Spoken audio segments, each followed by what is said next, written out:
Hello everyone and welcome to a new video. Today I am wrapping up the 2023 Our Fantasy Bingo Challenge. So if you don't know, Our Fantasy every year does this bingo challenge that starts from the 1st of April to the next 1st of April, like the year after. And last year was the first time I discovered it after a lot of people that I follow started to do TBRs for it.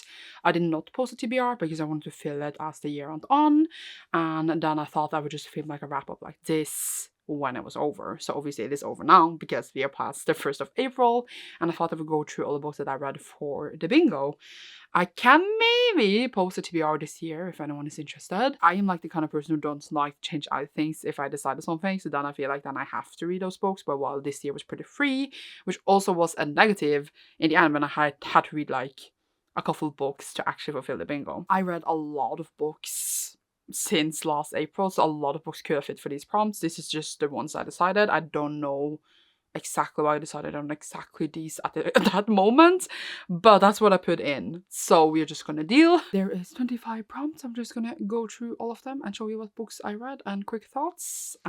Let's do it. First bingo was to read a book with a title, which means like a title in the title of the book. But the hard mode was to not do the title of royalty, so like Her Majesty's Royal Coven. And what I picked out for this was Master of the Void by Van Raven. This one I read for my Spiffball batch under Course of Cassidy. I got sent this by the author, and this also ended up being in as a finalist for Spiffball 9. So that is very exciting, very cool. This obviously has Master in the title, so it fits for the prompt. And this one is set in this world where everyone basically has magic, and then we follow one of our main characters who ended up not having the affinity for any magic, and goes out on this past like journey, because what do you do when kind of magic is part of your identity in this world, and when you don't have any, what do you do then? And we also have this other point of view that is on a completely different journey after certain heartbreak, and then these two paths interconnects. It is a very interesting book. I really enjoyed it. I thought that the things that were done here, even though obviously there are typical fantasy tropes here, but they were done very well. I had a good time, and I will definitely recommend it if you want a indie fantasy book. At this point, it is a while since I read it, because I read it like, can I check this? in June 2023. So like now, at this point, I feel like I would want to reread it when the second book eventually comes out. I am waiting in excitement, because I think when I read it, I felt more like I was in like a certain Spiffball mood. So I was reading like 100 books for Spiffball, not 100, like 10. And then at the time, I was in like a certain, I was going to say critical mood, I guess. But now that I have stepped away from that, and I know that like this was my winner, also Cassidy's winner, I feel like I can look upon it with different eyes, and I would like to have that experience. So maybe when I know when the second book is coming, I will reread it. But it was a good time. If you want a indie fantasy book, I will recommend. Second prompt was to read a book with superheroes, and for this, the Harmor was to not read anything DC or Marvel. Not that I even have anything DC or Marvel to read. Haha. I don't know if I cheated for this. Put in My Hero Academia Volume 32 for this by Kohori Koshi. This was because I didn't know what to read for superheroes at the time, but I don't think like they focus on superpowered individuals, you know, heroes and villains and capes. I feel like have I read anything else that fits this? I don't want to know. But I picked this. Is it allowed to pick manga? I have no idea. There was not any rules. Obviously, the whole challenge is to find like new things. Obviously, if I'm at volume 32, it wasn't a new thing for me. I've been reading. I've read all the volumes before. But this one is set in a world where 80% of the population has a quirk or a superpower. So it's turned into supervillain society. We follow Midoriya, who doesn't have a quirk. And then he ends up with one of the most powerful ones and start hero school. So it's literally a hero and supervillain story. I loved it a lot in the beginning. I still enjoy it a lot, but I don't find the same joy in it as I did like 7 years ago. But it's still like a solid story that I'm gonna follow through with, obviously, and I'm very curious to see how everything is gonna play out. That's what I put in for this. Is it a cheat? Maybe. We are rolling. Prompt number 3 was to read a book at the bottom of your TBR, or like a book that's been on your TBR for the longest. I don't really add books to my TBR on Goodreads anymore, but obviously the ones I added when I started Goodreads are still there. And one of the ones that was there has been there for years, and I mean years, was The Other Wind by Ursula Le Guin. Is this the final one, or is this the one before? It is the final one. Urtzi book, and I have read Urtzi before, but I only read the first 4 ones and then I stopped. So then I had a little reread through them all, and I also released them in these cute hardbacks. So I listened to the audiobook for this one, and it was really interesting to read this after like reading through the whole series again, and then like see where everything ends up, because it's really, it's very like the vibes from all the way the first book to this book. Obviously they're the same because they are in the same world and we follow some of the same characters. It just feels like this grander story that you can't really see in the beginning, and how Ursula like wrapped it all up in a way, and just see the characters we had. I don't know how to describe it. It's just a very nostalgic and close feeling to your heart when you get into it. I love Ursula a lot. It is marvelous, stunning. Oh my god. There's a cute illustration. Again, just like reading this, and I was like, this is like making me tear up, like saying goodbye, and just truly like having this last journey with them. I would love to reread Ursula again, honestly. It's like a story you could read over and over and over and never get tired of it. And I'm glad I put it in for this challenge. But yeah, Ursula, the first book in the series, follows Ged, who basically becomes a wizard. And then it's his story about saving this world and living in this world. And it's incredible. I love it a lot, and I want to read it again. Then the 4th prompt was to read a book with magical realism or literary fantasy. And the hard mode was to just not read anything on this list. And I don't think this was a list. I think I checked it at the time. I don't remember anymore. This was very random that I picked up, because I was reading it for this competition that I never entered. But I did read a book. That was Whale by Chon Myung Kwan, which is Korean and I cannot pronounce. And this one is set in Korea. And we basically follows, I don't even really know how to explain it. It was one of the most bizarre and weird books I ever read. But we follow this family, and at first one of them gets a child with like a giant, and then like that child also get a child. And then we follow that story of how like these children were, I was gonna say, treated. Like, for example, one of the characters that we follow is like super, super strong. She's like not human, but like obviously they are human, but you know what I mean. But basically it's the narrative of the story, the way it's written, it goes very much like a bit back and forth sometimes. Like it foreshadows like this tragedy is gonna happen, and then we go back again to see where they ended up to this. Now it happens several times among the story where like you kind of float a bit, but then you grasp it really easily, and it's honestly super sad. I did not expect it to be like that. I was reading it and I was like, why is this book so depressing? But it was also in a way beautiful, but also just so much tragedy overall. You would get hooked to know the fate of this family and fate of these characters, because there's so many elements to their lives that feel so long, which obviously a life is long. And it was just one of the most bizarre things I read. I was just sitting there and like, I cannot decide if I liked it or not, because I feel like I liked it, but it also feels like a dream. It's not as obscure and where, for example, as like Bunny, like that one, you cannot grasp anything that's going on because you know what's going on, but just the way it's told, you're like, what? But it was honestly an experience that I don't think I will experience again. And I guess in that regard, I would recommend it, because I would very curious to have like discussions about it and see what other people thought about it. I don't think I could describe it for the life of me. When talking about it now, I am like, I kind of want to reread it at a point, because I honestly want to experience it again. So maybe I did like it. But I don't know what else to say. I feel like what I feel towards the book in my head is hard to explain out loud, because there's such a bizarre and unique feeling reading it. Prompt number 5, read a young adult book, and Harmor was published in the last 5 years. I read House of Salt and Sorrows. What was the release date for this? Because I really hope I didn't fail this. I wanted to do hard mode on the most that I could. This was released in 2019. Seems accurate. House of Salt and Sorrows is the first book of the Salt sisters. There's now a second book. I hope it's more, honestly. This was a banger. Really enjoyed it. It follows these sisters that I think there's lots of them. Is it 12 of them? I don't remember. But lots of them have died now. And we don't know why they keep dying. And obviously everyone is very sad because they keep dying. And then it's kind of like a mystery of, well, trying to find out who's the killer. And they live on this island, this isolated island, in this huge house. It's salt there all the time because they live by the sea. And it's just like the atmosphere of the book is gorgeous. The second book, by the way, in the series, we are like with earthly stuff like herbs and herbalist and roots. It feels very like in a different kind of atmosphere, which I think the author did great in.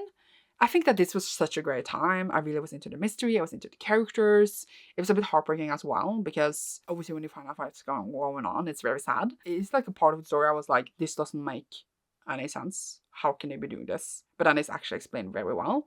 So I like that what you think doesn't make sense is done on purpose because the book is cleverer than you think.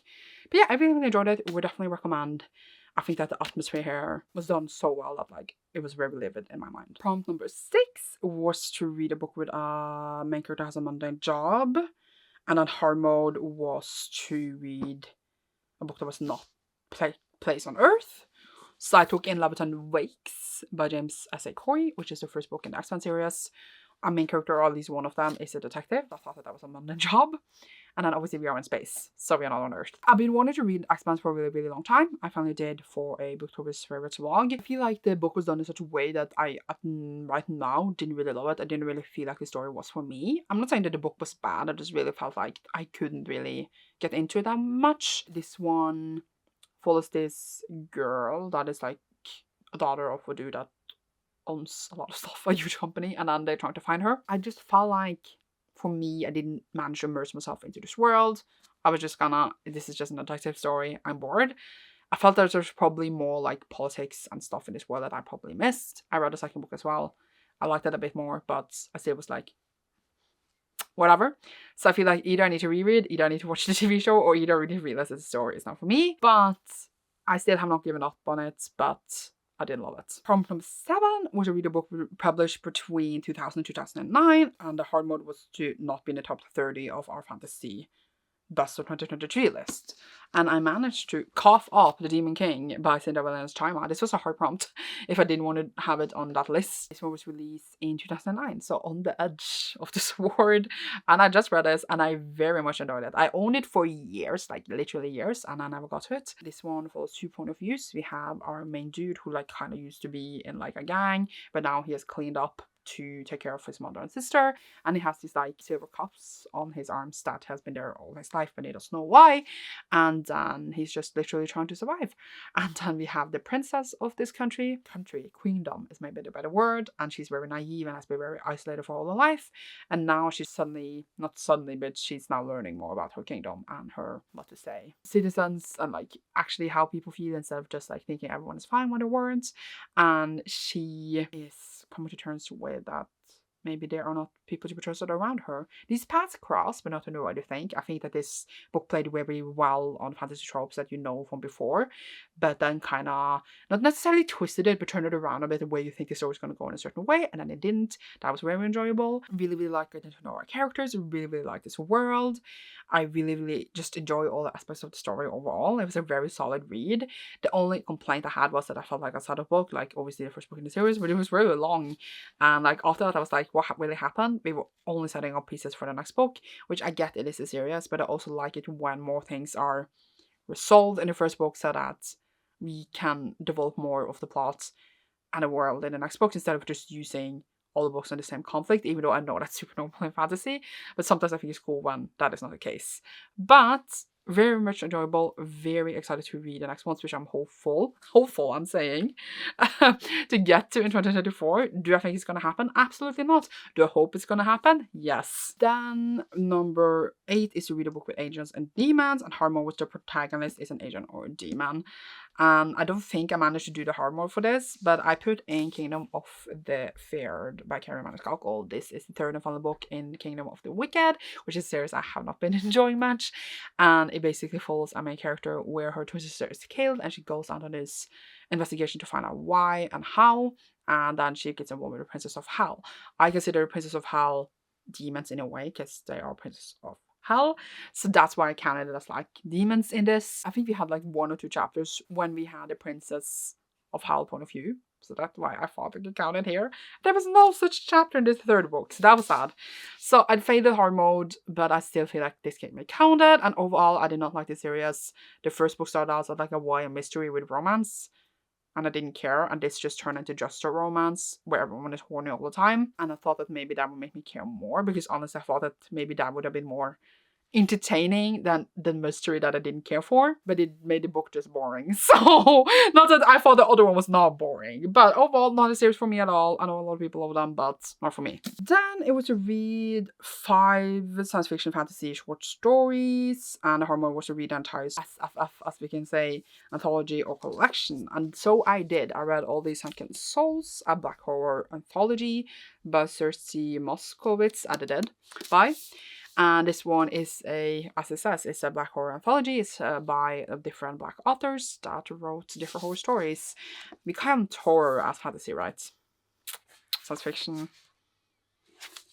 horror fantasy, yeah. I enjoy this. I feel like it's hard time to like anthologies sometimes, but I enjoy like a lot of stories in this.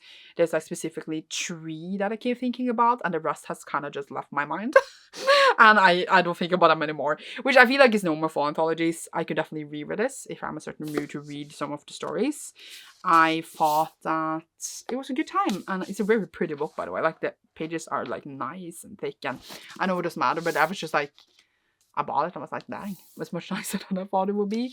The cover is stunning, and I will recommend it because I thought that it was a solid time. But I feel like it's hard to review an anthology because like obviously the stories in it will differ in how much you enjoy them, quality, plot, because it's an anthology, you know. Then we had number 10, which was just to read a horror book, and Harmor was not Stephen King or H.P. Lovecraft. Good thing I don't read either. So I took in The Spirit Bears Its Teeth by Andrew Joseph White. This one I have an arc for, and this is Andrew's second book, and this one follows a main character who lives in, I was going to say, high society, and is also trans. And then Silas, our main character, is from this family where they can also see ghosts. He should not do that because his parents don't see him as he is. So they put him in this constitution thing where they're basically going to cure out his transness and his ability to make him stop using his abilities. And then the story devolves from there, where in this constitution a lot of tragedy has happened, and then he discovers this. Not that discovers this in a way, but like he's hit by this because he can see, you know, spirits, etc. It was a really well-written book, definitely hard-hitting and sad, but done very, very well. I enjoyed this much more than the first book by the author, where I didn't love the plot in that as much. But this one, the atmosphere, the setting, the writing, the characters was much more in my tastes. So would recommend if you think this sounds for you. Also look at this stunning cover. Love it. Definitely brings up a lot of things that is interesting and important to read about, and would very much recommend. Prompt number 11 was to read a self-published or indie published fantasy. Indie published book. I keep saying fantasy, but it is sci-fi and fantasy. Bingo. Hard mode was to read a book that's published, a self-published that have fewer than 100 ratings on Goodreads, or an indie publisher that has done an AMA with our fantasy. I don't know what that is actually, but I do believe when I read this, I don't know anymore, I haven't checked, I read the Mambo Wizard, The Breakfast is Served by Grandra J. Lahandrena. And this one is for my batch for Swiftbow 9 books as well. This obviously did not make it on because I chose Master of the Void, but it was sent to me by the author and is self-published. And this one was a main character who has wizard powers, but he can only always again make breakfast with them. And then chaos literally just happens. So I didn't love it because the chaos happened. I was more interested actually in just making these breakfasts and chilling. I feel like it could have been, for me, worked better if it had been done as like a cozy fantasy more than a humoristic fantasy, I guess. But yeah, it wasn't exactly for me, but it was an experience and it had a fun title. So yeah, then we have number 12, which is set in the Middle East or Middle Eastern SFF, and this one hard mode is to read a book that where the author also is of Middle Eastern heritage. So I read This Woman Kingdom by Tara Malfi, which is the first book in this YA fantasy series, where we are this world where, how do I even explain it? I think are regions, and then a main character is hiding this because, well, the people ruling doesn't like it. And then our main character comes across the paths with a prince, and she's just basically trying to survive because she's poor. Not doing so well. I'm explaining it very badly, but it is a fantasy romance in a way. And then, well, they found out who she really is and they started to hunt her. And then the story develops from there. I really, really liked it. I was actually pleasantly surprised of how much I liked it because I felt like it could easily just be super, super typical. Which, again, it probably was, but the way Tara does it with the woman world, with the characters, made me really, really care for the story and wanted to see it through and just be with these characters in this world. I really do need to continue though, because I do have the sequels, but I haven't read them. It was done much better than I thought it would be, so I would recommend it. It was solid, so yeah, go and read. We then had 13, which to read a book published in 2023. The Harmor was to read the debut of the author, so I chose out Forged by Blood by Agibor Okosun. And this one I got in a firmament. It's a stunning edition. We follow a main character that starts out with her and her mother healing someone, and then that is not legal because they did it with magic, and then her mother dies, and then she grows up without her and wants revenge, etc. I really, really wanted to like this, but like the way the story was told was just too much chaos for me, and I did not end up enjoying myself as much, which is super sad because look at this book, honestly. It just was not for me at all, but I do believe that a lot of people probably will find it solid. I just didn't care for the characters or the story because of the way it was written, so that was frustrating for me.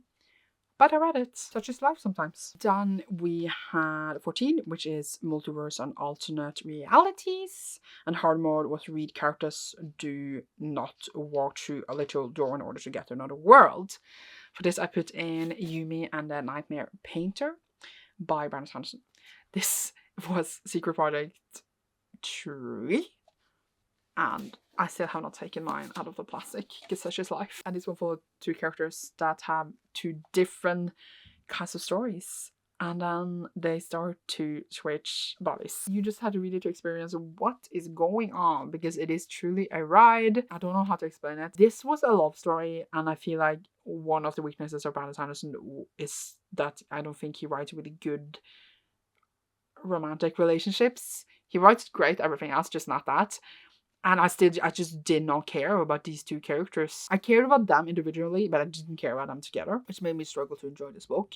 I wanted to enjoy it for like the world and all that, but the romance stopped me from enjoying it because I just didn't want that romance. But I'm sure a lot of people love this, just not me. I didn't love it as much as his other works. I'm not saying it was bad, it was just not for me. Because the book bases itself on the romance between these two characters, and I was not convinced that these two characters, why do we even care for each other? Then we have 15, which is to read a book by a POC author. I need to close my window because it just became very windy and noisy. For this, I just took in Fox Snare by Johan Halley. Obviously, I read other books by POC authors throughout the year. This is the third and I think final book in the Thousand Worlds, which is a series where we have different main characters going after this dragon's pearl in space. The books base themselves a lot on Korean mythology. The first one we follow like a gumiho that can change shape and needs to infiltrate this ship to go out on a journey to find her brother and the dragon pearl. And then the Sword of Wolves were there with different characters where we also see the other characters again. We have different non-binary main characters in the second and third book. And it's honestly just a adorable experience. I definitely would like to reread. I definitely think the books are super solid and fun and cool because we're in space and it's vast journeys. So yeah, I had a really good time. Would definitely recommend. Yeah. 16 is to read a book club or a read along book. This was to read any past or active or fantasy book club pick, and then I went to the shelf to check out what was there. And then hard mode was to read the current selection and then participate in a discussion. I did not do that. I forget stuff like that. But I did read Forato by Joe Hill, which had been picked out as a pick for the club before. This one is a known book. We are in this street where kids keep disappearing into, I was going to say, Christmas land. It was just like a Stephen King book, and I personally don't enjoy Stephen King that much, so I didn't really like this. I kind of had promptly forgotten that I read it because I just deleted it from my mind, and I don't really want to be reminded because I was bored and I just didn't care about anything. I was not spooked. No. So I really don't have anything to say, but the book is just not for me. I know a lot of people love it and they enjoy it, and that's great, but not for me, which is fine. Then 17 was to read a novella. That's apparently a book between 17,500 words or 40,000 words. And then the novella should not be published by Forato Publishing as Harmor. So I picked out Rebel's Creed by Dallin B. Green. Hopefully, I don't actually know the word count for this, but hopefully it is counted.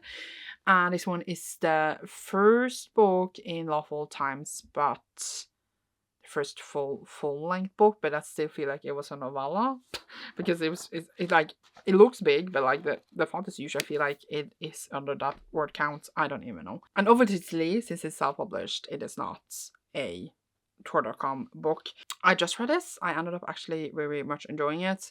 I do think that the first like novella could have just been put in this, but again, it was probably just to have a little setup thing. We're set in this world where these murders is happening, and there is a very interesting circumstances behind this murder, so that's why we are figuring stuff out. So very curious to see where the story will go next.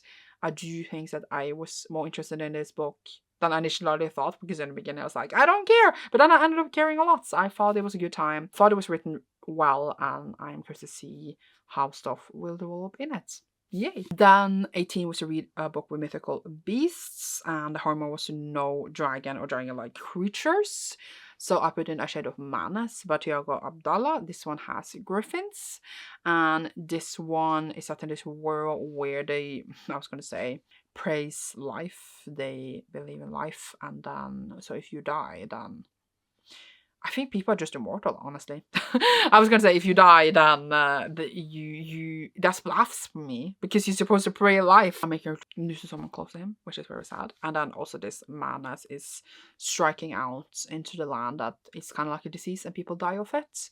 And we also have another point of view who is a griffin rider, and then we have a third point of view who can feel the emotions of the people around her. And then these three people affect and go into this world to, I was gonna say chill, but they're not chilling at all, but to have different paths that will affect it. And the main dude is like the prince, so you have to promptly read it to find out what's going on. It's a very vast fantasy.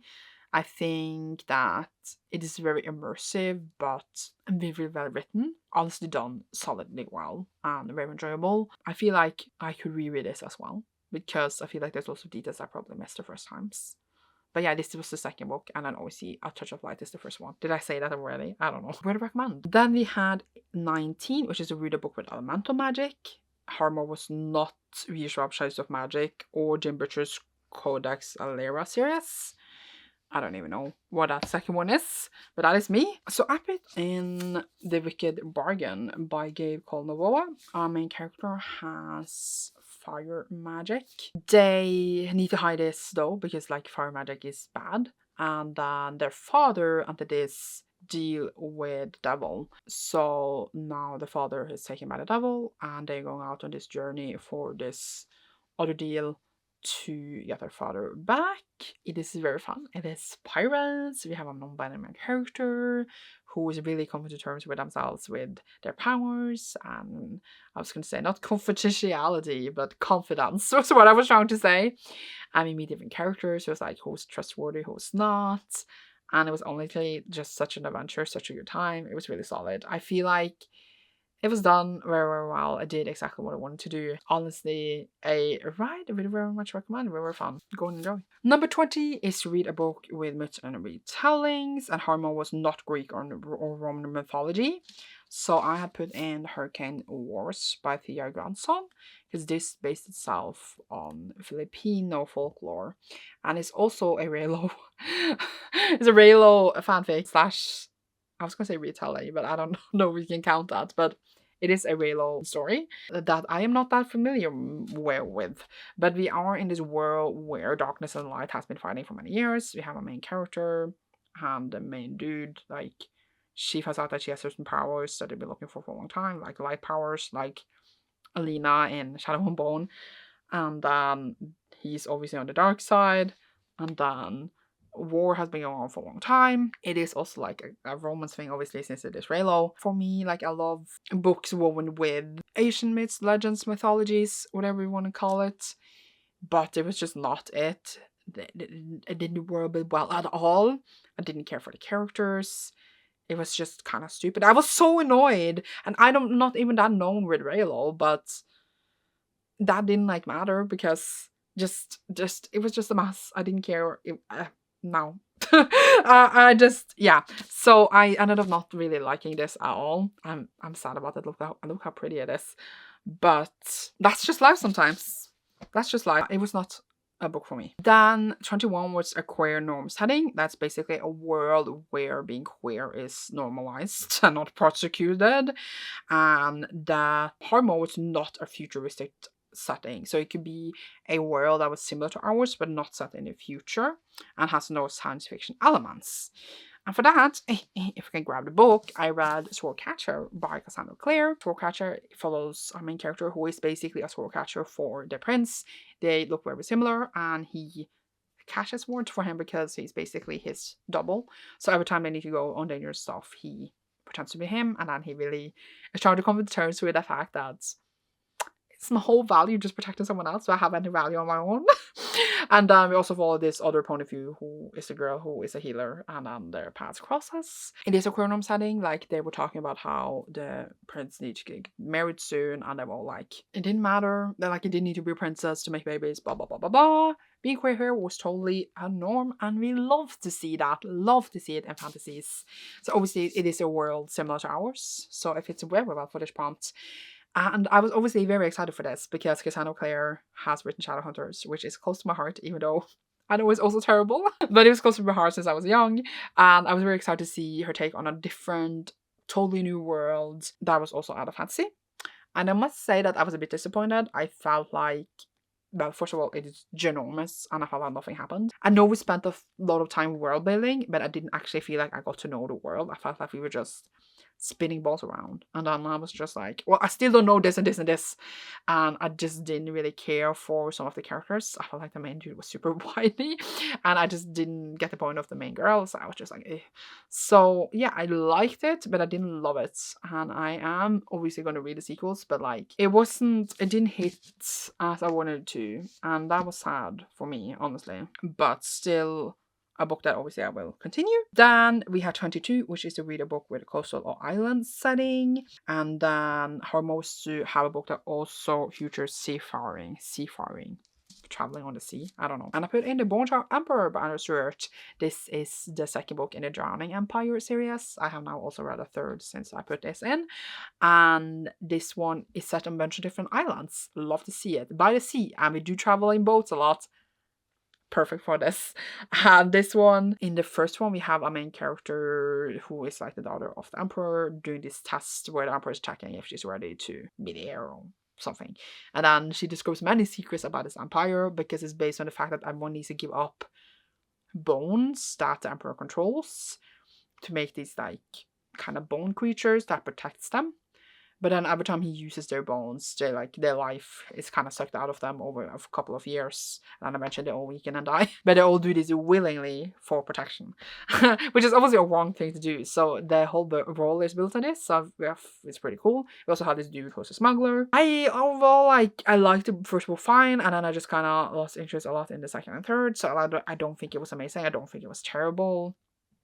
But it's just like very much typical, goes exactly where you think it's going to go. It's nothing super cool or unique in it that I think is going to stick with me, but I read it. So there's that. So number 23 is to read a book with druids, and a book that heavily features druids. Can be a priest, a magician in Celtic lore, or a magic user whose powers stem from nature. Harmor was not the Iron Druid Chronicles, but given Hearn, which I hadn't planned to read anyway, so that was great. Hard mode.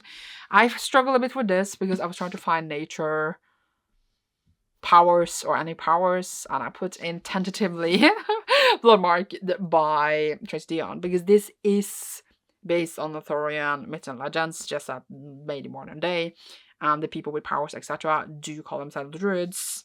I'm rolling with it. This is Bloodmark, which is obviously the second book in the Legendborn cycle. It was a while since I had read Legendborn when reading this. And it was absolutely incredible. I had totally forgotten because sometimes I feel like, some YA fantasy are a bit trash. But in a good way. But this one was just, I was just like, oh, so invested in everything that was going on, the things playing out. It was just so much fun. I'd forgotten how good Ledgerborn actually was, because it's been a long while since I read that. Reading this, I was reminded, and I was like, oh my god, this is so much fun. Where is the third book? I had such a great time. It was honestly so solid. Would very much recommend this series. But again, my brain had forgotten how good it was, because I was like, or was it really that good? It was. It was truly a stunning time. We have a main character who started school where her mother used to go. That has the secret society.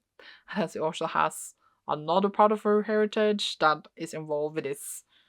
I was gonna say this thing. It is very complicated. It's like a lot about inheritance and heritage and privilege and racism and many different interesting things, but it's definitely a turn on the Arthurian myths and legends that you haven't seen before, and I think that's very cool. Then we have 24, which is featuring robots, and Harmor, the robot, is the protagonist. So I put in Artificial Condition by Martha Wells, and Murderbot is our main character, who is not human. Can we call it a robot? Can be discussed, but still I counted it for this.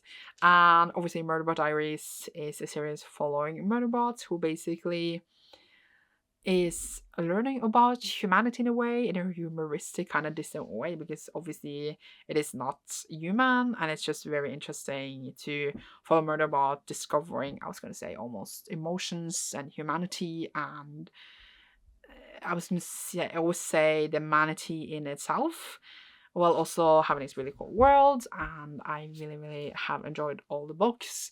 We have been reading them on my Patreon, and it's now already on book 5. So we've been closing in on the last few books, and it's been a solid time together. I put in the second book here because that was, I think, the first one I read after this challenge started. But yeah, a good time, a solid read, fantastically written. And then we are on prom 25, which is the last one. We've been here for so long, which is to read a book that is a sequel to another sci-fi fantasy book. And Harmor was to read book 3 or more in the series. So I put in The Whe Throne by Ken Liu. This is the third book in the Dragonlike Dynasty series, and the series we were reading in my Patreon before Murderbot, and obviously then it counts because it's book number 3. I also read book number 4, so I could have put that in as well. The whole series basically is following this dynasty of, well, the first one fights for our main character to get the kingdom, and then we need to hold on to it for 3 books. And it is so confusing, honestly, the way it's written. There's so many battles and characters, etc., that you are like, what is going on? So like the first few books I was very confused. They're huge, and I'm like, I don't even know who you are right now. Thinking back though, because the last book was such a banger, like the way things played out and was revealed in the last one, I was like, that was incredible, absolutely incredible. And then because of that, I wanted to go back and reread the whole thing, because now I was like, well, now I feel like there was probably stuff like this the whole time. I was just too stupid to realize it. So now I do want to go back and reread it at a point, but just not right now. Because I do think that the books are a bit confusing, and that is annoying that you need to reread it to understand it completely.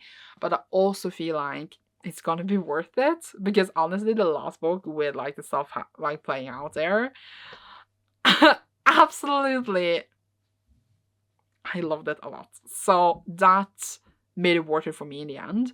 But we spent a lot of the time in the live shows being like, we don't actually know what's going on, but we're here for vibes, and it was hilarious. But yeah, so the last one, I can't even see it from here. It's over there somewhere. Speaking Bones, incredible how it concluded. And with that, we have concluded our fantasy bingo of 2023. Obviously, I did read some of these in 2024, but since it ran from 1st of April to the 31st of March, it worked out. I haven't, as I am filming this, I might do it after I have stopped recording, looked at the prompts for the next year's bingo, before bingo. So I'm excited to see what prompts are there and what I can squeeze in there throughout the year, or if I'm gonna build a TBR. I haven't decided yet. I thought that it would be fun to just say I did this challenge, here's the full board of what I completed, and maybe like 2 or 2 of these are shaky if they count, but at this point, I don't care. Okay, so thank you so much for watching. Leave a happy face down below if you enjoyed this, because we are happy I completed this. And you should see me soon in a new one. Thank you so much for watching. Bye!